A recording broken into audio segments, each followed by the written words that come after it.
Hello, all you wonderful people. At the Tokyo International Toy Show, I had the short opportunity at the Sega booth to get my grubby hands on a playtest of the Megadrive Mini, Sega's answer to the PlayStation Mini and the multiple Nintendo Minis. Now, I played the Japanese version, so there might be some differences in your region, but they are asking for about $65 for this machine, and if you don't have a Super Nintendo Mini, I could see this being a welcome addition to any gamer's home. It's a super user-friendly device. Once you're on the main menu, you have access to a bunch of different games. But if you're going to break in a classic Genesis system, you gotta go with Gunstar Heroes. It felt like I was playing it on the Sega Genesis.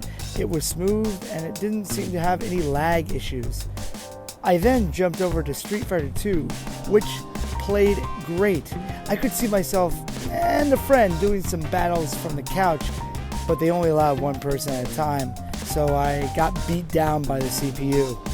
They gave us 10 minutes to play test it, but if I was in the market for a mini Genesis, I'd be happy to add this to my video game collection. My one gripe is, at least in the version I played, they didn't have Eternal Champions, the greatest game that was ever on any video game system ever made.